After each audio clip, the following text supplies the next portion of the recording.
I'm starting with 20 gauge round dead soft wire. It's cut to 13 inches long, and my tiny peridot gemstone is 6 millimeters long by 4 millimeter wide oval. I have the very center of my wire marked, and then I've marked out 3/4 of an inch and 3/4 of an inch.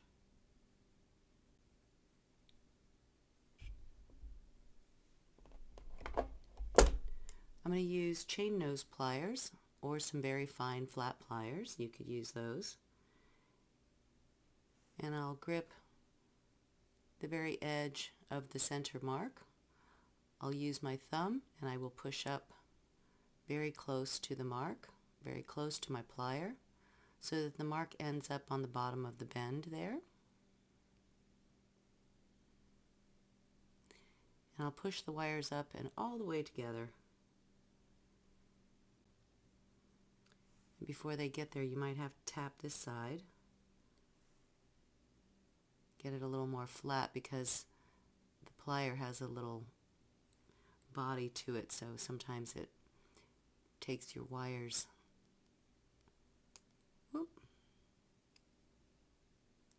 and gives you that little curve right there instead of a sharp edge.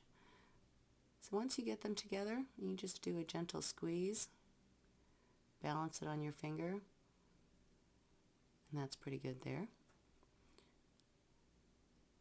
My two little marks up here aren't quite together, so I'm just going to measure and remark. I'll put the curve where 4 squares meet, and I'll just come up here and remark 3/4 of an inch. It's not a big deal, just to get one consistent line.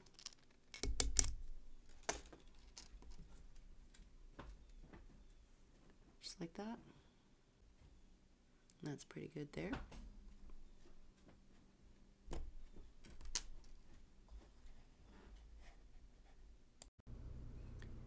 I have 6 feet of 28 gauge weaving wire spooled up into my wire bobbin. If you don't have a wire bobbin, you can just use your fingers and make a rough spool around 2 fingers so that the bundle stays coiled and short on your desk while you work. Otherwise, you can leave the wire draped off to your right hand side or left hand side, just draped off the table and running onto the floor, kind of like a, if you were knitting, you might have your ball of yarn stretched out to the floor. If you do it that way, just keep in mind that you don't want any outlets that the wire end can fall through. That's why we spool up long copper wire or long wire lengths like 6 feet, so that we don't have any hazards to small pets or our feet, or goodness forbid the wire end go into an electrical outlet. So figure out a couple of ways that you might be able to spool 6 feet, using a dowel, or the big Sharpie marker would also allow you to make a nice coil or spool out of your 6 feet. All right? I've got about a foot pulled out of my copper spool or copper bobbin. I'm going to take my 20 gauge wires, and right here at the 3/4 inch mark, I'll just hold on to a leading tail and make 5 secure wraps around both wires.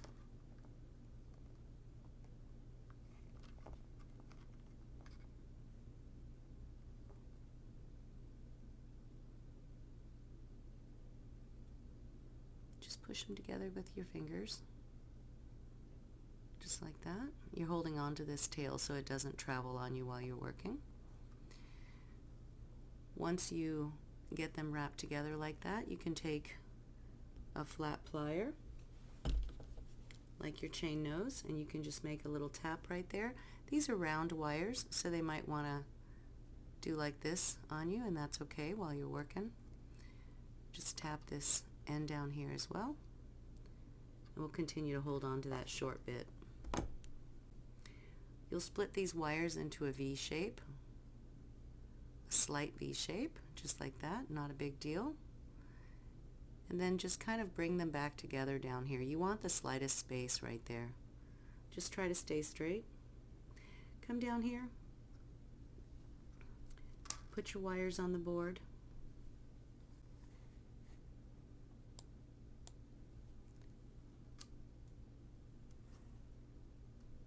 And you'll want to measure. You'll put your wraps right here where four corners meet, the top bit of your wraps, and you'll just measure 1¼ inch. Take your Sharpie marker and mark across both wires at 1¼ inch.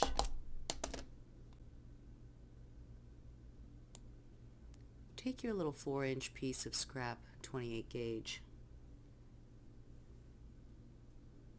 Leave that little space and bring this mark back together. This can be imperfect. You don't want to be too tight. You actually want to be just a little bit loose so that the wires can move. The two frame wires, you just want them held together. So this whole thing should be able to slide pretty easily. So just make 5 wraps just like that. Just nice and loose, just enough to hold them together. We'll lay back down on our measure. Put your wraps here, the beginning wraps where 4 points cross. This was the 1/4 inch mark and what we just wrapped with our scrap.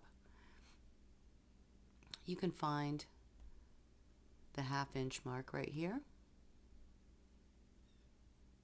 and then go just a smidge more so you're in between these two marks, these two 1/4 inch marks.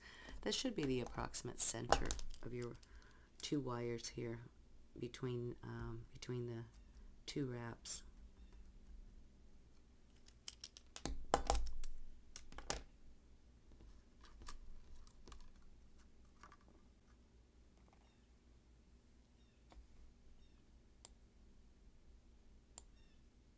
So we'll come back here. So here's how you should look. Your weaving wire is here attached to your bobbin. This was the beginning curve we made. This is the weaving wire attached to the bobbin that we'll continue weaving with. This is the scrap piece of weaving wire that we just attached here. We measured 1 1/4 inch and then half of that. And we left a little space in between them. If you don't have that space, just stick your thumb in there and create one. You want the space big enough to get your round nose pliers through.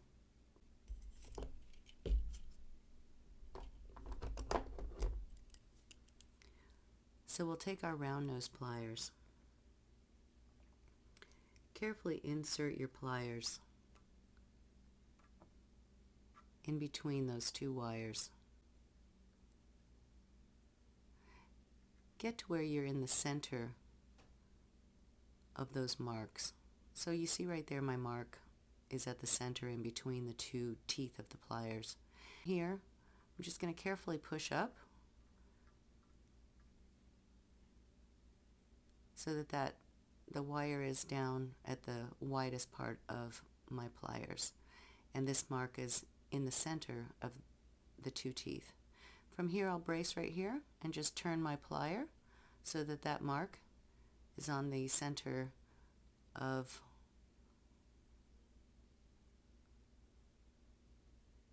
my plier teeth. It's hard to see, but you can see it makes a perfect little diamond. And as I spread my pliers open,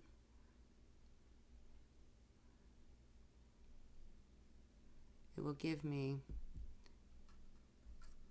a nice bale shape. Okay? And that's a perfect way to begin weaving your bale and to create the bale evenly. So now I can just remove these 2, this little scrap. And I'll use my long wire and I'll continue weaving and I'll make a figure 8 throughout my bale space. If these 2 cross, you can just manage them a little bit, make sure that your line is nice and even going up. You can even lay the wires down here on your mat. Use your fingers and manipulate that space so that it lays nice and flat and even. Okay, so this space will become the bale, And you want to spread it wide enough. This is about a 1/2 inch I've got across mine, but it really depends on your gemstone. You might not need to go that wide, or you could go a little more narrow, or it just depends on the look that you want. But ultimately what it needs to do is to be able to, let me get this gemstone on my finger.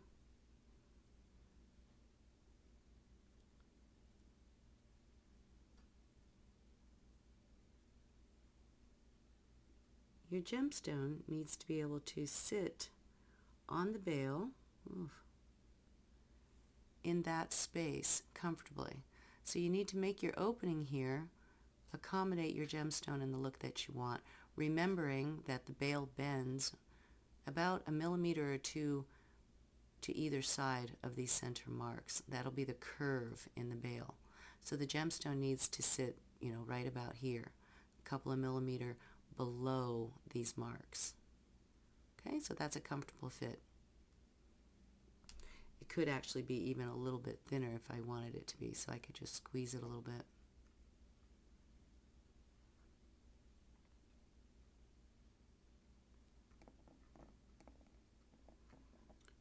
And now I'll begin to weave my figure 8 weave through the bale.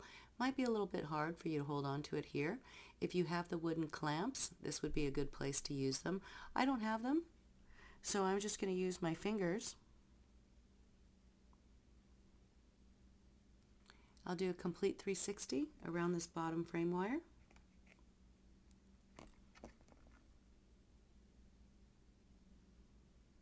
Then I'll pass through the center and under the opposite frame wire. I'll do a complete 360 around that opposite frame wire. Puts me back to the top. Then I'll pass across and under.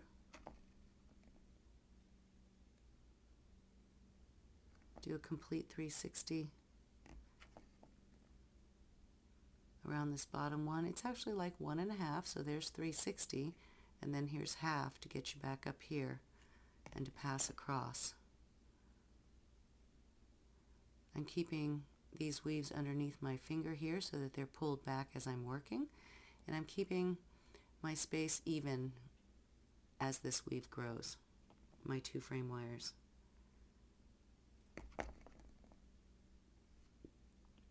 So a 360 around the top frame wire, and then half brings me back across, pass back through and underneath, push your weaves back with your finger.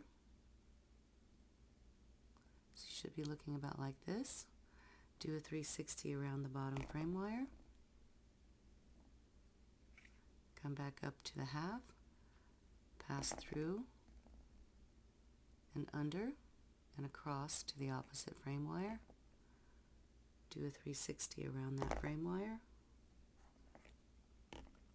Do the half, pass across and under the opposite frame wire. And keep working in this pattern until you reach the center. And then we'll talk about going in the opposite direction. This weave is really easy when you go from the narrow space into the wide space. It's not easy, you just have to be very consistent. But when you go from the wide space back down to the narrow space, this weave wants to pull forward and slide forward quite a bit.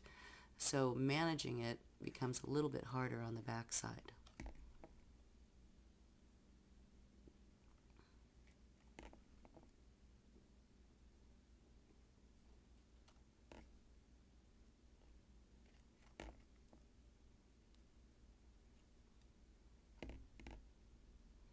And I'm just holding the frame underneath my finger and braced against, underneath my thumb and braced against this finger here.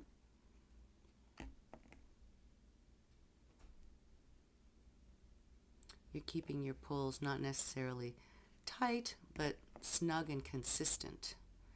So you don't want to pull so tight that, you buckle these two back together. You just want to keep them consistent.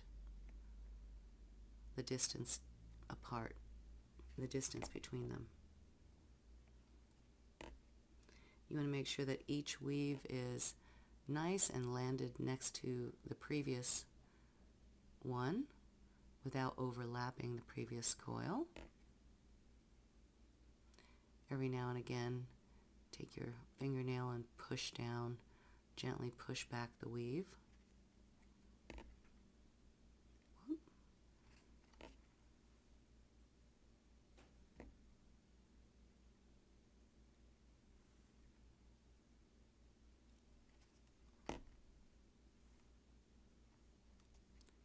And as the weave grows, you'll notice that I'm inching my thumb up and my fingers up to stay close to my working area and to keep the weave underneath my forefinger here so that I can control it as it grows.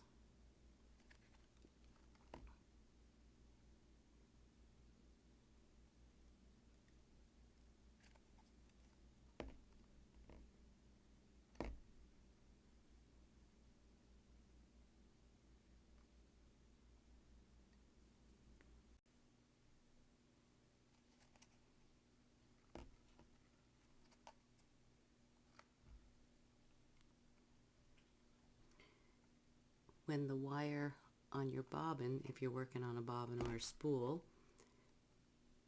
gets low and can't pass through the wires, just take a second, put your weave down,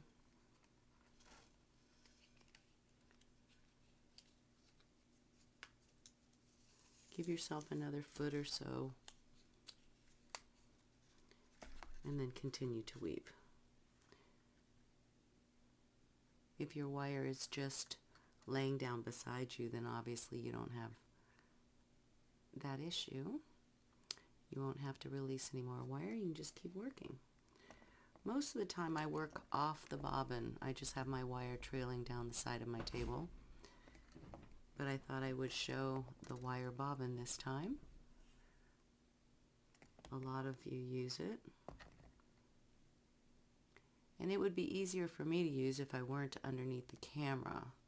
So if this weave were closer to my body, it'd be really great because then the bobbin could just dangle, in front of me. Whereas if it's on the table, sometimes you have to watch that it doesn't get, that your wire doesn't get kinked up in it, or because of it. So I just stretch it out kind of along my side here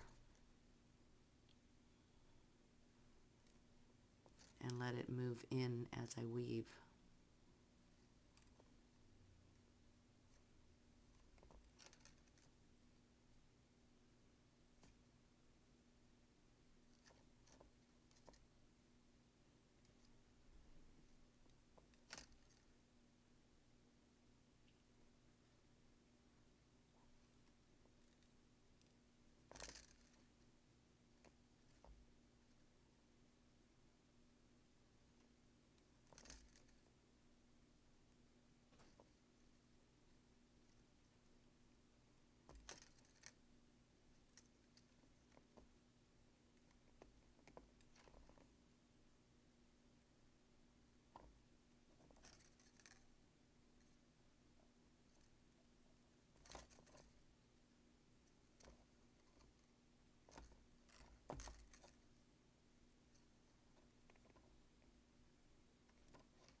making sure that I stay consistent on both sides here.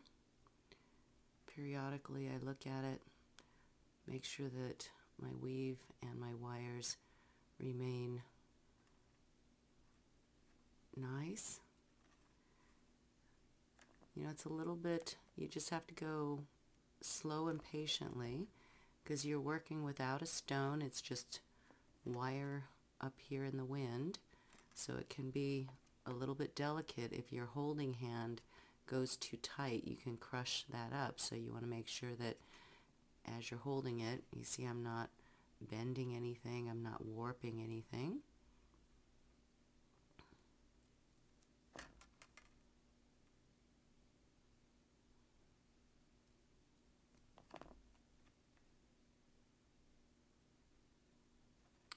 As you start to approach the top center here of the bale, and the wires become their widest, once you get over these corners and they start to go narrow again, the weave is going to want to start to pull forward. It's just the natural, because it's going from wide to narrow. So you're really going to have to manage the back pull to keep the wires side by side. So when you start to go from wide to narrow, and you want to make sure that as you pull, you know, across, that it doesn't separate like that. You'll start to see here in a second, once we get past the center, it becomes quite noticeable how it wants to slide. So it's not how tight you're pulling it, but more that you're deliberately placing it where it belongs.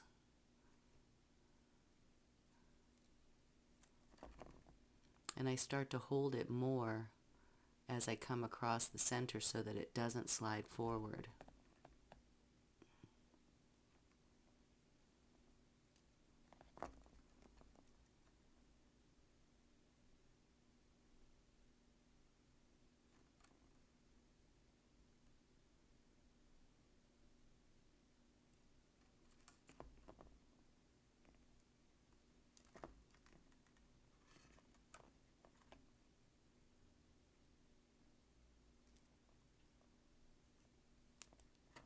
Just work patiently.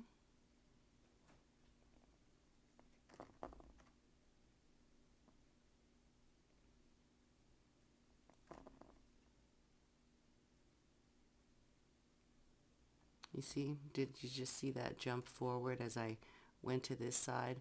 That's what I'm talking about. So you just have to really manage that a little bit more as you're going from the wide part to the narrow part.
Okay. So right about there, that's looking pretty good. Make sure everything is, level and nice. Just take your fingers and push everything flat. It's okay if it looks a little bit off. Once we bend it, it's going to be beautiful. Okay, so the widest part here is the top center of your bale. And you can either use a dowel or just your fingers. And I'm just going to use my fingers and bend them here at the, put your two thumbs together and start to curve them here at the widest part. You want to bring this wire and the bare two wires together, and you want these two weaved next to meet, right here if you can. So once you start that bend,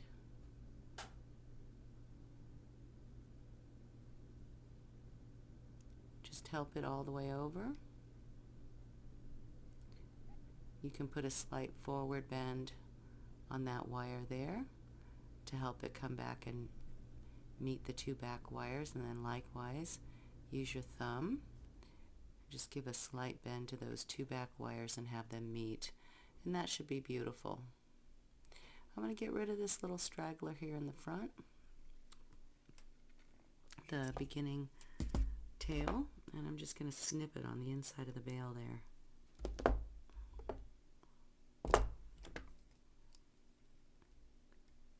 Tap it down. Okay, so I'll hold these two or these four wires together, and I'll just use the 28 gauge and come all the way around all four of them 3 times to make sure that they hold, and that's pretty good.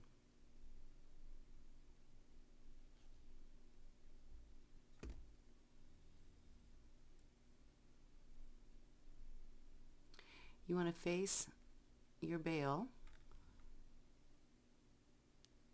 in whichever side the weave looks best. In my case, it's usually the, when you weave the front, so from the bend is usually the better side of the weave, unless you're, the back side is fine too. But I'm going to go from here, so I've got my little curved wire up here, so this will be the front.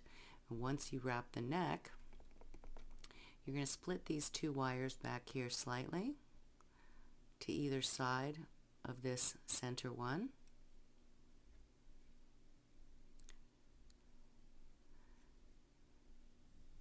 Just make sure that they clear the two in the center, so right about there. And I'm going to go ahead, I'll put this weaving wire to the back here and get it out of my way. Actually, whoop. Just hold it back there for now.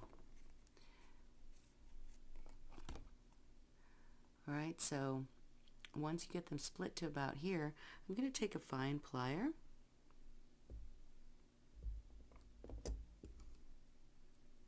my chain nose plier, and you'll get right in here, get close, a couple of millimeters from the weave, just enough to be able to turn it 90 degrees and forward, just like that. Do the same for this side.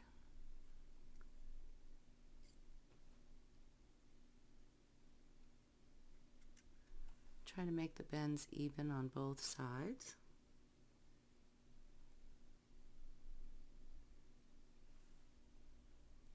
That's pretty good there. You can always look back here to see that they're fairly even there on the bends.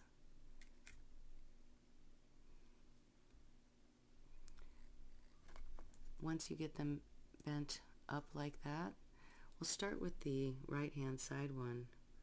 Use your plier. I'm pushing down as I'm bending as well. I'm pushing down slightly to keep it straight.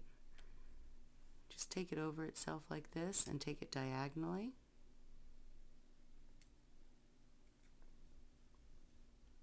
Try not to collide with my...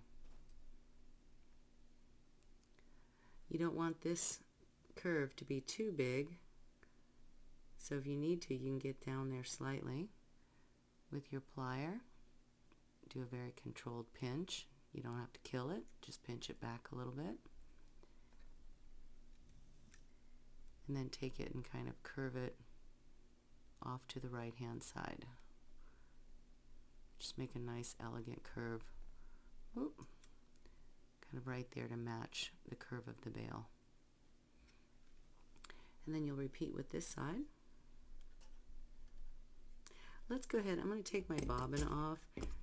It's kind of getting in my way. If you're on a bobbin, just pull out an extra foot so you have a couple of, maybe a foot and a half or so hanging there. You don't need a lot at this point.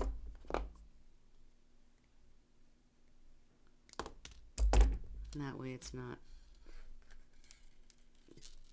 pulling against my wire. So I've got about a foot and a half of weaving wire there. Okay, so I'm just slightly curved up. And now I'll repeat with this side. I'll use my plier and I'll finish bending this wire.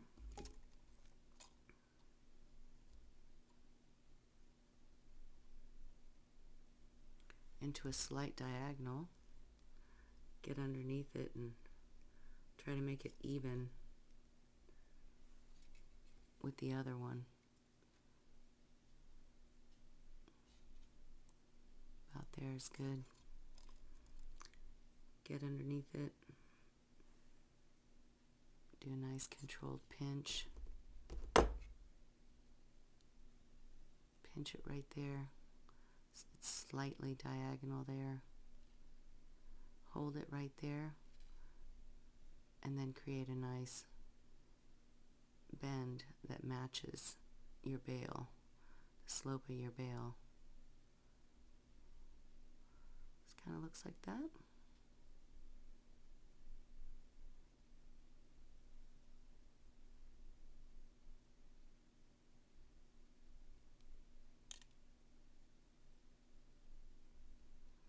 We want to pinch these two slightly together right there at the base of the bale, just like that. You've got your weaving wire sitting right here and convenient for you. So you can come all the way around, come onto the wires from the inside, get between them and the bale. Make sure there's no bubble there.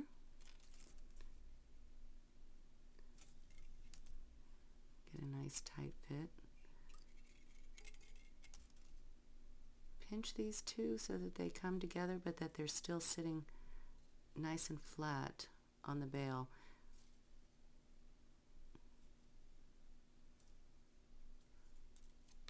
And wrap around the bale, through the bale again. So you're wrapping these two wires onto the bale. Just get as low and deep with that wrap wire before you pull it tight as you can. Make sure it's going nice and straight across there in an attractive way, and then pull it tight.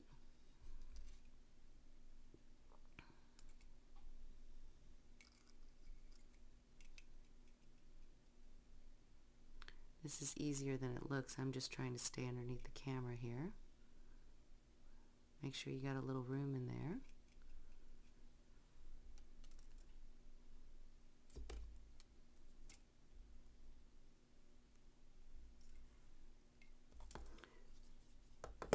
Pinch that, and I'm going to go around about 3 times. So through the bale,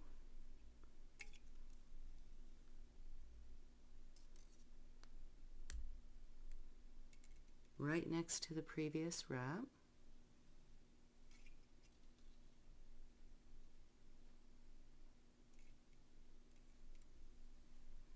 and I'll just go once more just for the sake of it.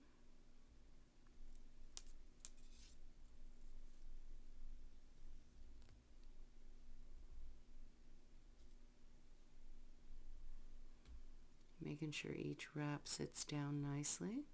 Once you get 3, go ahead and put your thumb right there. Push these 2 wires forward slightly.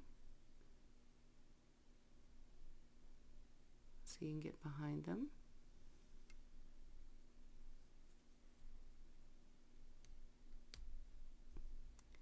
Get a nice wrap. Just wrap those two now without the bale.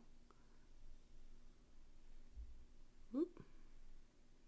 Just come between them and the bale. Get down as low and tight as you can. You want to get, up on the bale a little bit because the gemstone's going to sit a little higher than this. So you're going to wrap, a few of them so that when you put your gemstone in there, I'll try to demonstrate here.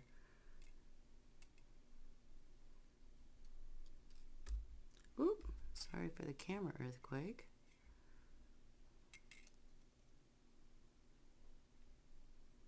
Just going to pull these forward slightly.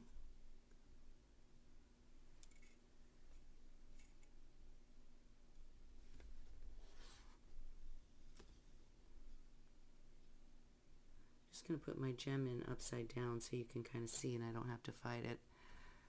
So you see your gem's going to sit up a little ways. It's not going to sit right there at the base of that V. So you want to make sure these two wires are tied together, with 3 or 4 wraps to get them at least up to the wider part of the bale. Oof.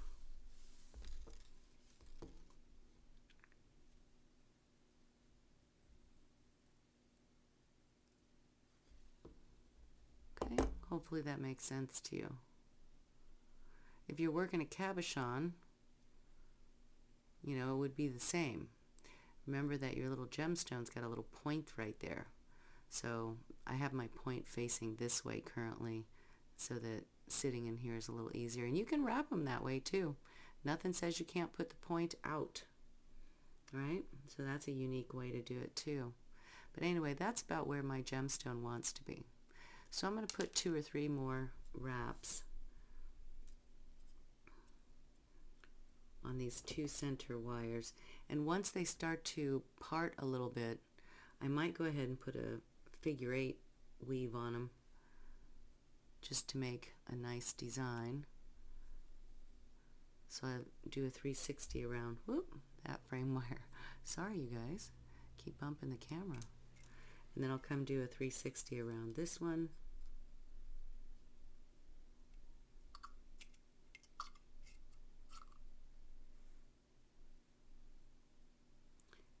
Come back and do a 360 around that one, keeping the 2 wires just running even with the weaved bale.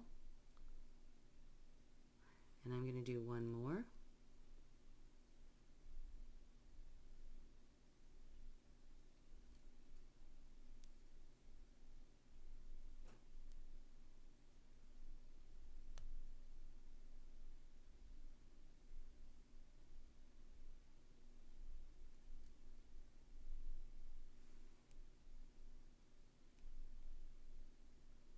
That's pretty good there. I think I'm going to leave it right there until I get the gem set. So I'll take my plier and do a little tapping, get this weave settled back. I'm going to pull these 2 wires forward as evenly as I can. And I'm going to set my gemstone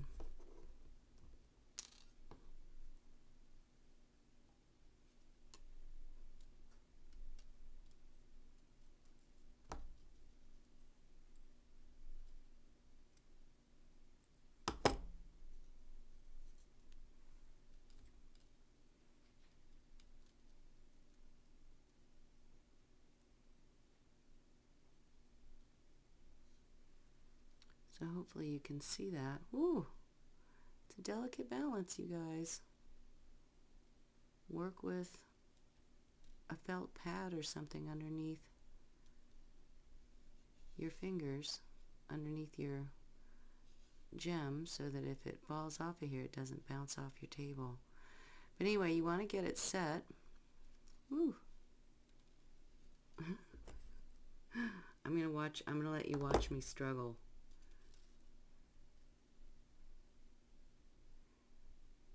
You want to get it laying down so that that ridge kind of rides, hopefully you can see that, the ridge kind of rides the ridge in the weaving right there, okay, and that the table of your gemstone sits flat and upright this way. Woo! So what I'm going to do is, now that these two are pointed upright, I'm going to bring them down and cause just a slight curve in the wire right here. Kind of bring it back down like that, you see? Try to do the same on this side.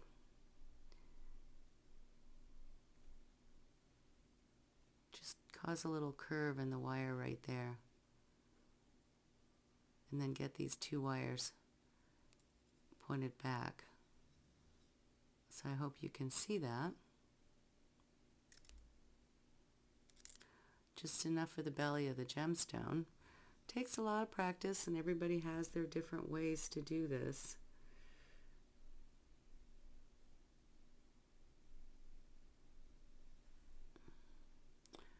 So now when I slip my gemstone in there, I'm going to nudge it until it sits underneath these two bare wires. The two bare wires want to ride just along the ridge of your gemstone. There it is. So once you get it sitting there, get these two and start to kind of curve them back. You don't want to be like that.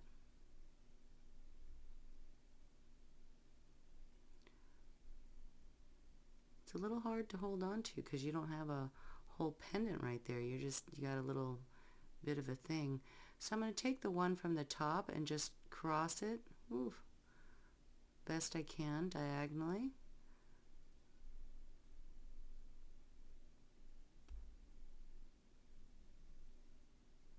Over the head of my gemstone like that. I'll take the other one and cross it. It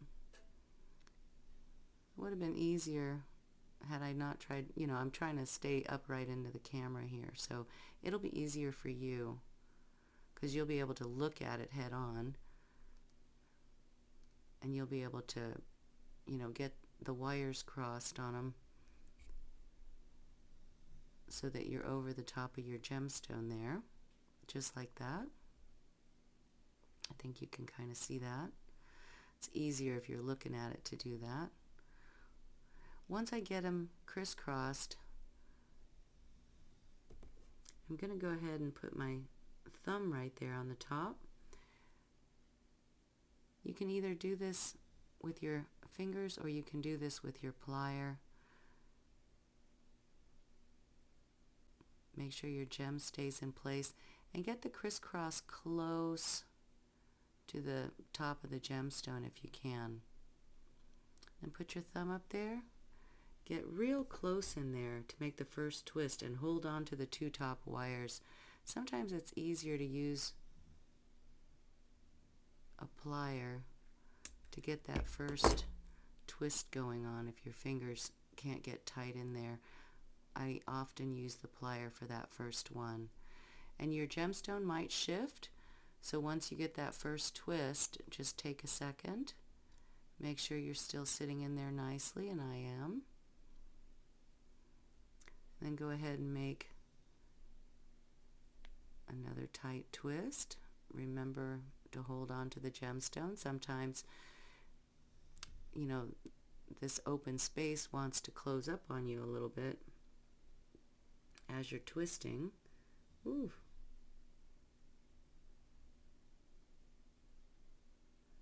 Just manage it.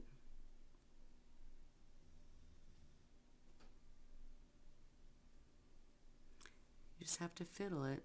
Keep it, so I've pushed right here, to get the bottom of these wires a little bit closer and a little tighter. If you feel like you're crushing up your bale as you do this, you can always put a dowel in there to hold the space, or we can just open it up again afterwards. Don't panic. but make sure you're not crushing it all the way up, right? So that's good there. I'll hold it right there. And I'll continue to do a few twists, maybe 4 to get myself over the bale. Once I have a few, I think I did 6 of them in total, take my plier and just tap them into nice order, making sure that the gemstone is still in place, and it is. And you might have to fiddle it a little bit. Make sure it stays centered underneath there. Might have to take your plier and squeeze right there a little bit, very gently, not to pop the gem out. Whoop. Camera earthquake. That's looking pretty good. Okay, once you have that, go ahead and get real close in here. I'm going to tap this actually as well. You want to tap them, but don't pop your gemstone out. Ooh, like I just did.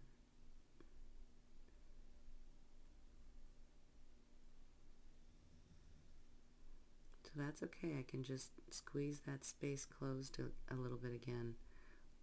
I tapped it and then opened it up a little bit too much.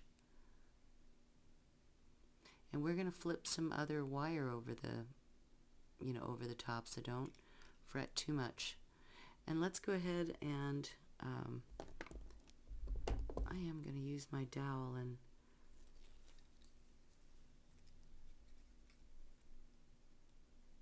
get in here. I kind of crushed my bale a little bit, so I'm going to get my dowel back in here and do some gentle tapping. Then I'll come to this side.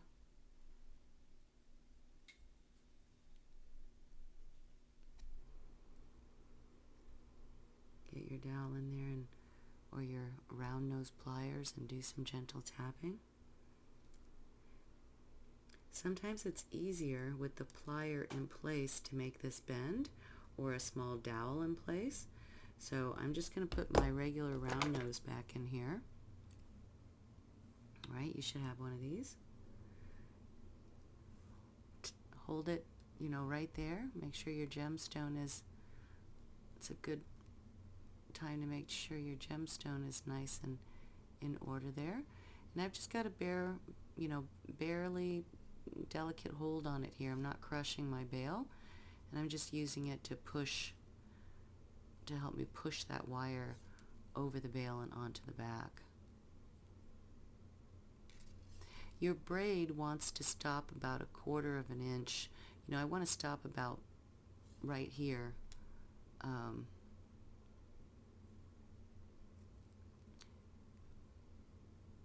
Along the bale. It's like right at the bottom of the gemstone, right? That's where your braid or your twist wants to stop.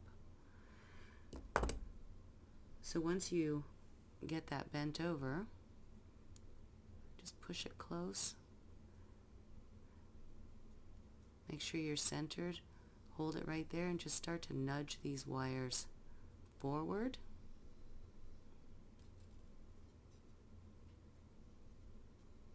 Like that.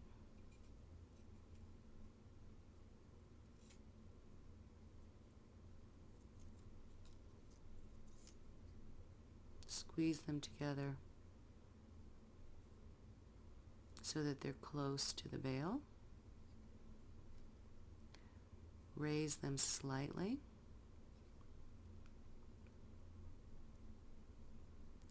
So that they're just, just past your gemstone, just on your gemstone slightly. And then I'll just start with the right hand side one. I've got my weaving wire just hanging out here still. Okay? If you need to stitch a couple more, you can. Otherwise, I'm going to go ahead and break it off from there before I make these turns.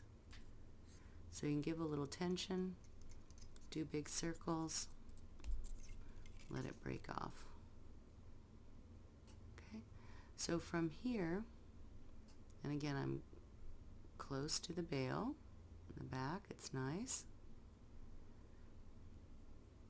I'll take one wire at a time, and just like we do on our pendants, I'll use my fingernail and I'll start a slight bend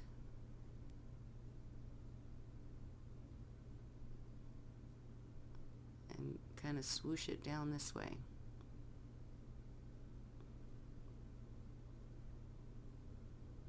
Just like that. Make sure you've got, you're coming down on this half so you got space for the other side. And then repeat with this side. And they don't have to be in the exact same place. Just hold on to everything right here. Use your finger. Cause a cute little turn in it like that. And then hold it back here. Push. And get it close to the neck. You can kind of let it flare out a little bit like that. It's cute.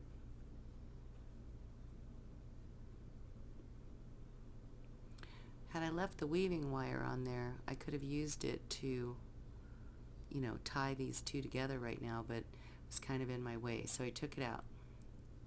And I'll just use the fragment that I have. Okay, so right here, get your plier on the front and the back of the wire.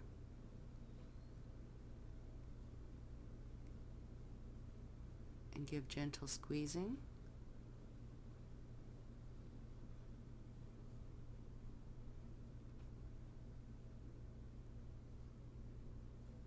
On the front and the back of the wire, and give slight and gentle squeezing. So just like that, we can fiddle these two right here a little bit. Get them going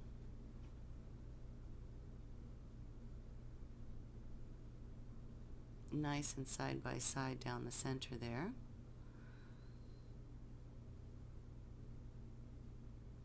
And so now we'll stitch them together. And again, we could have left this in place, but sometimes I feel like it gets in my way, so I just break it off. You can do whichever if you're watching this ahead. I'm just going to give myself a leading 1 inch and hold on to it there. And sometimes I don't like the stretch from the inside to the outside either, so I just break it off and go fresh. Just make 3 little wraps to get these two together.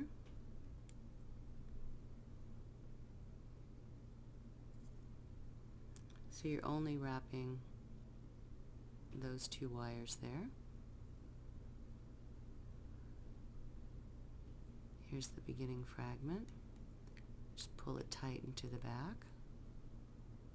That looks really nice, really clean. So you can hold it right here with your thumb. The beginning fragment, you can give a little pressure and do big circles till it breaks off. That looks super nice. If you want to do a couple more wraps, I might do a couple more, actually make it 5, just for looks and to bring it a little bit lower. There's 4.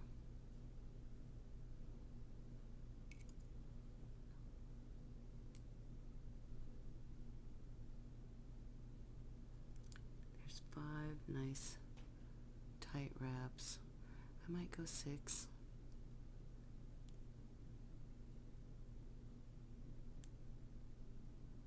Maybe 7.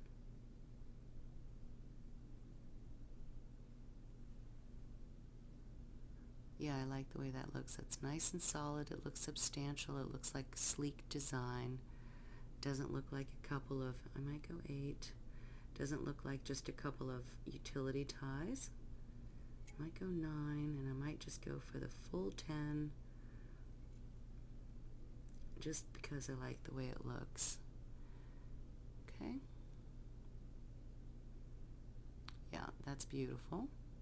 So I'll go ahead and break my weaving wire off from here again. So I'll give a little pressure right there, pull with a little bit of tension and do big circles until it breaks off for you. It'll break off underneath. Okay, and then we'll just use our fingers and straighten these 2 wires out, you know, get them nice and clean again, and get them kind of sloping down slightly. Make sure that your center stem here stays nice, so if you need to tap that, you can do that. I'm going to tap it and get that little warp out of there. Okay, so we're almost done, you guys. We've got one more flip. We're going to turn these 2 up and basically just give a couple of little curls right there. You know, you can do other designs or more designs with these 2 wires. There's not much left. So I'm going to get right here about a couple of millimeter off of those wraps, and see from the first turn it's basically just, I'm holding it so that it's you know, about a millimeter up from those first initial turns.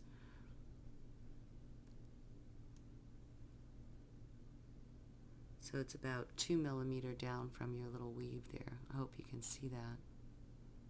Okay, so I'll hold it right there, and then I'll get a real sharp upturn on that.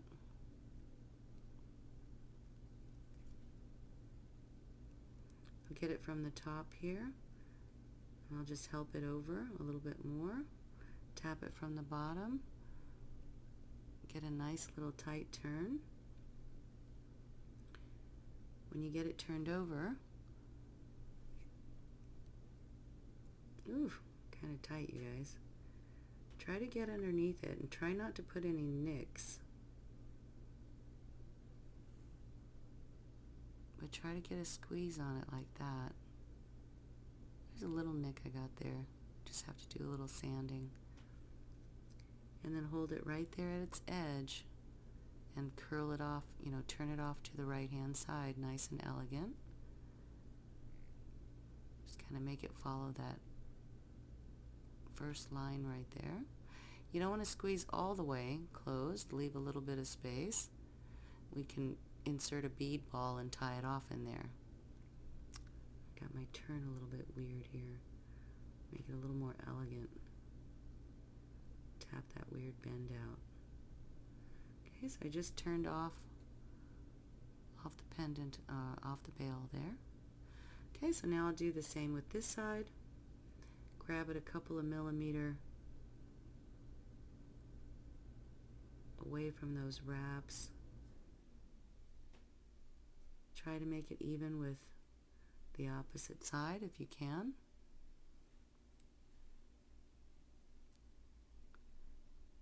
Just do some eyeballing. Tie a bead ball in there. If it's easier for you to, you know, grab it here and make the curve first, you can do that and then squeeze it down. Just try to get under it. There's room to get under it, so remember, don't squeeze all the way closed because you want to leave a little bit of room to get your tie in there for the bead ball. Woo! So cute. Hopefully you can see how that came together. You can pinch this a little bit right here. Pinch them to the front a little bit. And then depending on how big the bead ball you have is, I'm going to use a 2, I like a 2 or 3 millimeter. I'm going to out-turn these slightly.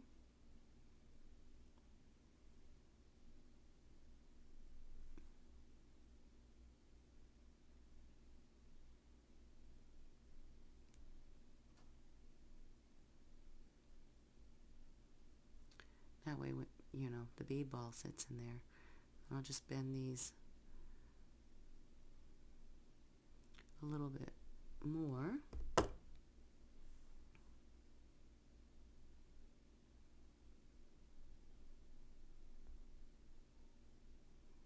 Make sure that they're sitting centered and nice.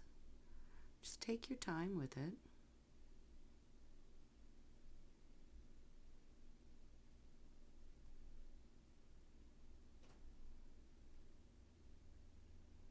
That's pretty good there. So now I'm going to cut these, I would say from this bend to about here is about 3/4 of an inch. You can just eyeball it.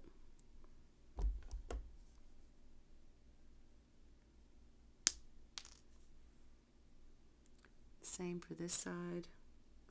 Get the curve going the way you want it to. It's about 3/4 of an inch from the bend out. Just gonna eyeball it. That's pretty close. You know, it doesn't have to be exact. You just have to get it so visually it's beautiful. Kind of overbent this first one here and it's bugging me a little bit. So I'm going to try to clean it up. There you go.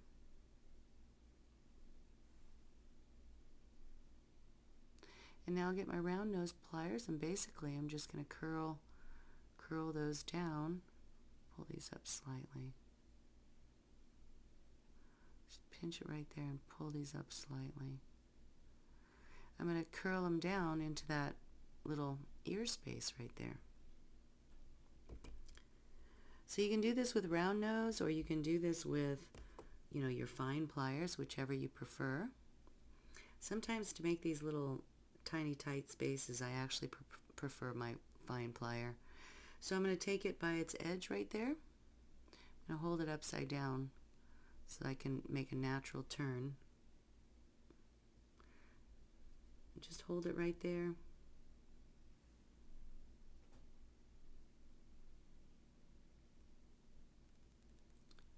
Using my middle finger back here to just give it a landing pad.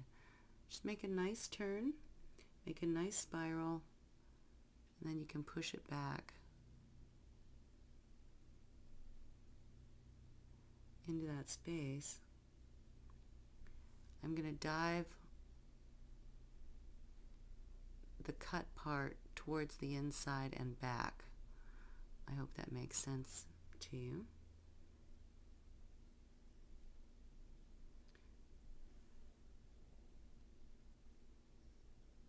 So it's kind of like a little corkscrew. So all I see when I look at the front is this nice curve and not that cut end so much. Like that. And then I'll do the same with this side.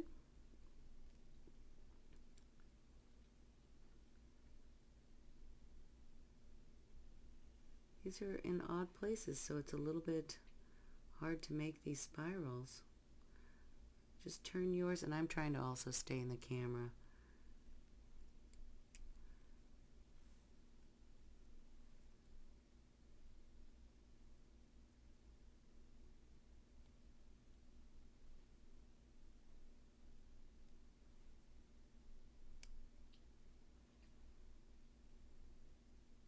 That one is much smaller than that one.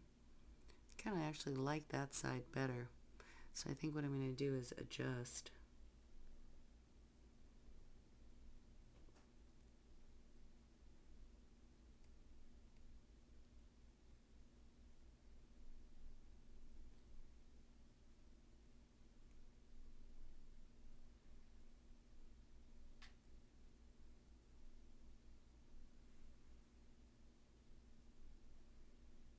Yeah, I like them a little tighter and a little up, a little further up. But I do also like the cut end pushed in. So this side is still pushed in, you can kind of see it. And this side, I'll take this little tipped, you know, cut end here, and I'll just slant it back, pointing towards the inside with my plier there.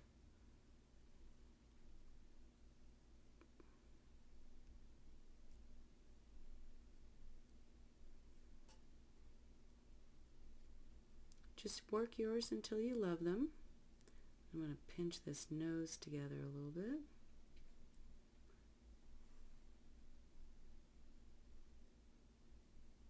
And turn those back out so I can tie a little bead ball there. Beautiful. When we tie the bead ball on there, you can use that tie wire to stitch these two a little bit more together. They are pretty darn tight. I doubt that they're going to pull out, you know, but I would still want, you know, an additional tie. So I left that space for a bead ball. And then, you know, we have a little space in between these two flips that you can scooch the wire in there and then tie it up that way. Okay, so that can be the last thing, or you can do that now, whichever you prefer. If you don't feel like your little ears are going to stay there, you could additionally put a couple of ties right there and a couple, you know, ties right there. I feel like they will stay just because they're pretty tight and they're pretty tiny, and once we get the bead ball, we'll have it tied there also. But those are just options for you. Super cute. And then I'll show you how we handle this guy. Let's get our 2mm or your favorite little bead ball for that space, 2mm or even 1mm.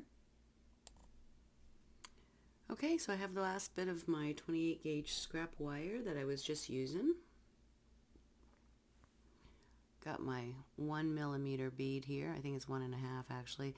This is not copper, it's copper colored hematite. It's faceted. They're very cute. I'm out of copper beads.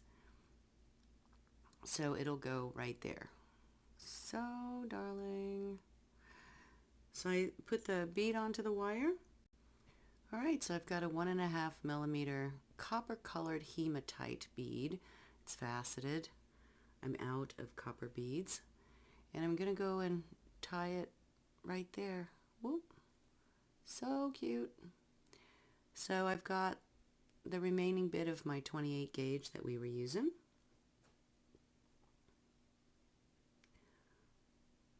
I'll squeeze into the space with my wire. Hopefully you didn't squeeze it too tight and you're watching this ahead of time. You know, the spirals are open, so you can feed it through those holes, or you can also come around that way, whichever is easier for you. I'm going to come above it this way and come through that space we left for us down there.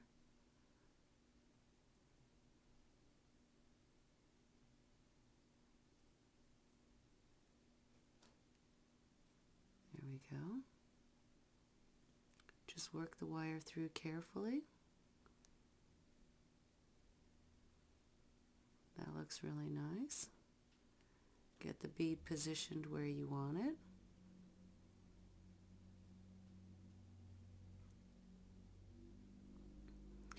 And then you can either, you know, make 3 or 4 wraps around both of these to tie them together. Or if you don't feel like you need to do that, you could alternately take these ties to the back and just kind of have it be a little more wire free up there. And I might actually just do that. That kind of looks pretty clean, doesn't it? If I just take the ties to the back. So you can work them into, whoop, sorry for the camera earthquake.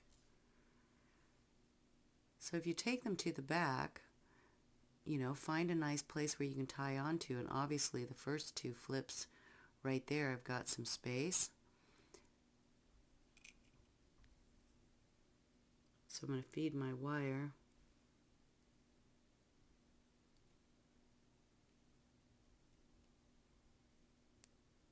right there into that space and tie onto the back rather than the front. Whoop. And leave the front a little more clean.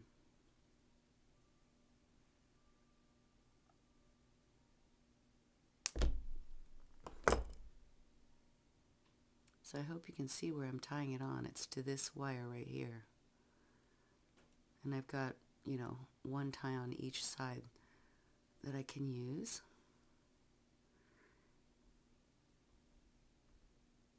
You know, certainly we can still motion and move a thing or two around to make getting in there a little easier.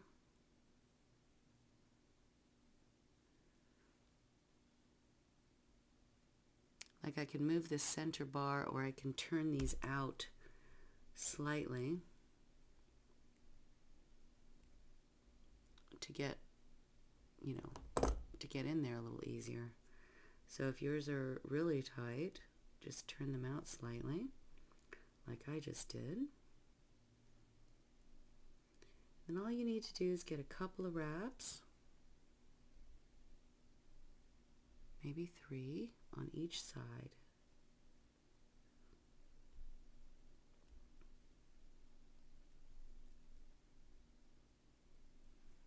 So that's good there. Before I break it off, I'm going to come over here to this side and tie this one on. Come from the inside of the wire so that you don't have a little stretch. I think, no, the outside of the wire. Yeah, I think if you come from this side.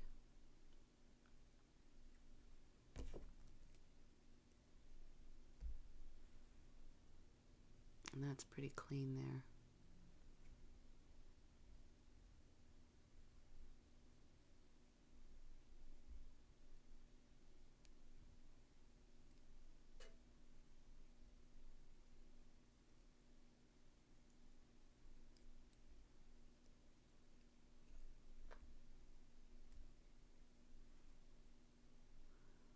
Okay, fantastic.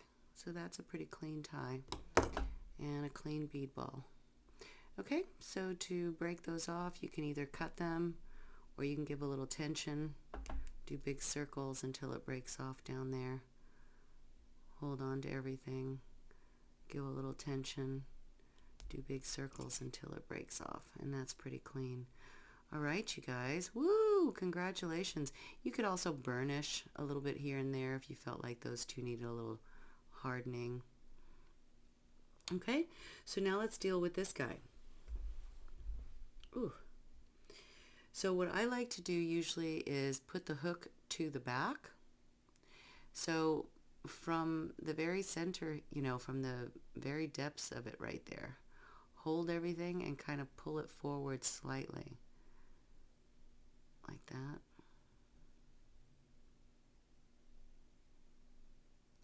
You're going to bend it in the middle. And we're going to bend it back. But first, take the very tip in your round nose plier. And I'm looking at the gemstone. And it's slanted, you know, up slightly, and it's on the side of the gemstone. So we're going to take the round nose plier and turn the tip just the slightest bit, like this. Okay. And then about halfway down,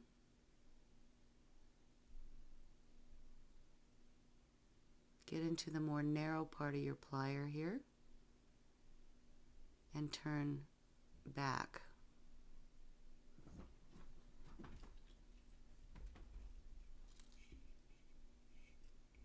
So the hook is kind of like this. So when you look at it in the front, you got an attractive, I went wonky there, you got an attractive little bit there, and you might have to scooch things here and there and use your plier and just make it look nice and level. I'm trying to stay in the camera, so I went a little off board a little bit. So you have just the tiny little stem like that, and that's beautiful. But then you have this hook here that, you know, and you have enough space here that you can attach a pendant to it. And this little out turn, I think, will make it easier to slip a piece through there. I'm going to widen this up a little bit. It's a little narrow. So I'll just hold on to everything and take my round nose and tap to make it nice, but also to stretch that hole out a little bit. And since these are tapered, I'll do that from both sides to make sure I have, you know, an opposite even openings on both sides. Okay? And you can make that as big or as narrow as you want, depending on what you want to put into this bale. Ooh, so cute. Just use my plier and do some love taps here. These love taps also harden everything up a little bit there. Could have burnished it while it was straight also. Ooh. I think as I turned this one side out, I'm going to turn the other side out so they look the same.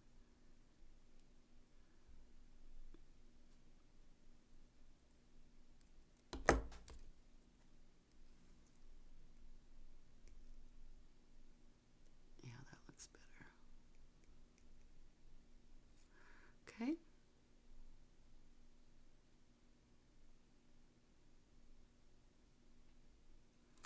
So now, you guys, we can put our Asha shield pendant onto here.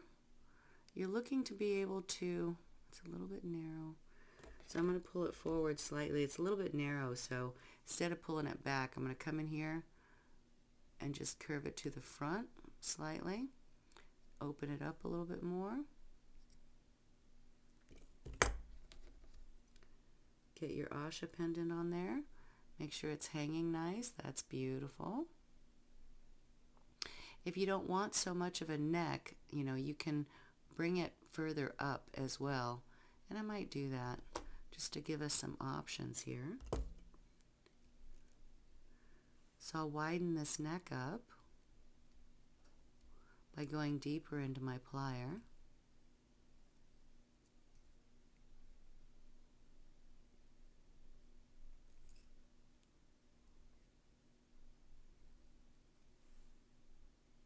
And I'll raise it so it's not, you know, so slopey there, not so long right there in the front. That'll lift my pendant up a little bit too. And that's nice there too. I could have also made that just in general a little bit shorter. So if you want to make this interchangeable, you know, the idea is to be able to slip your pendants on and off. Yeah, I like it a little shorter. On and off via that little opening.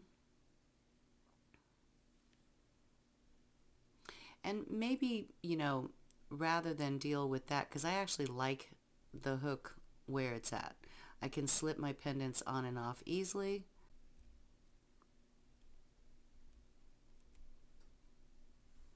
Yeah, come from the top. I think that's the easiest. And that little lip should help you get in there.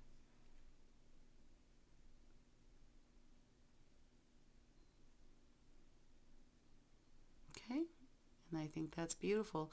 Also, that hoop, I would have made that smaller. Okay, you could decorate that with some bead balls additionally in there, or you can add some additional wire, but that's kind of the idea of this detachable swinging bale.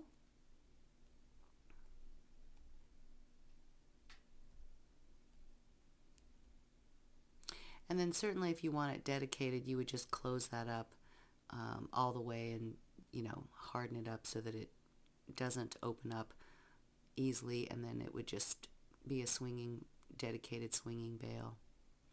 All right, you guys, so I hope you enjoyed that. Please give me a thumbs up, leave me a comment, let me know how you're feeling about this little detachable bale component. And then a couple of fun ideas. If you're not making it for the big pendant,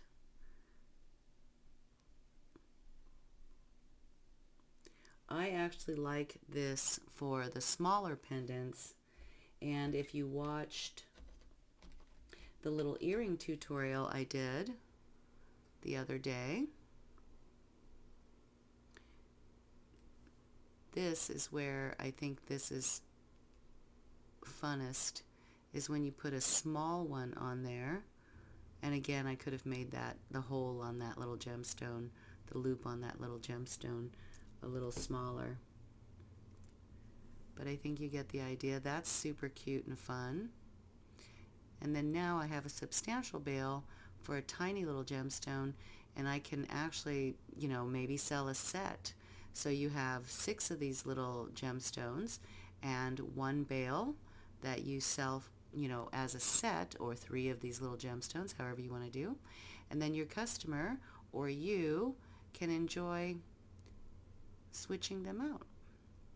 Okay, so I think the smaller one is funner when you have a bale like this, but also you can do certainly numerous shield pendants from myself and from other teachers that give you a loop up here, and then you can, you know, detach and attach various pendants to your beautiful bale component, your Asha bale component. All right, you guys, much love. I hope you enjoyed that, and I will see you for the next one, members. Take care.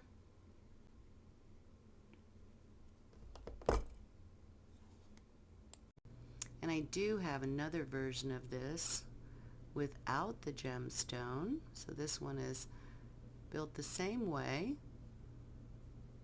but we did not weave the bale on this one. I just coiled them and did not use a gemstone. I just made it nice and sleek, and I actually really love this one. So I'm going to give you another video probably in another day or two, maybe tomorrow. We'll see how my hands are feeling, how my arm is feeling.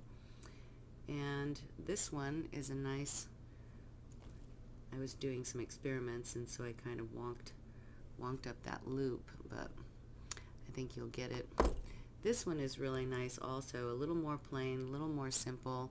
Look how beautiful that is. And again, with the idea that you can give your customer or yourself the interchangeable little component, little gemstone component, simply by, you know, hooking it on and off through the back. All right, so I will give you this one in another day or two, you guys. All right, much love, and you can choose what you want to do for live stream. If we have time, we'll do them both. But during live stream, we'll either do this one or we'll do the one with the gemstone in it. And I think that's our Sunday wrap, because on Saturday we do the shield pendant and the detachable bale on Sunday. All right, you guys, at the end of this month. Much love. I hope that was fun for you. We can think of all kinds of fun things to do with this. Maybe even turn it into a fancy clasp or a fancy, you know, ear wire of some kind in the future. Who knows?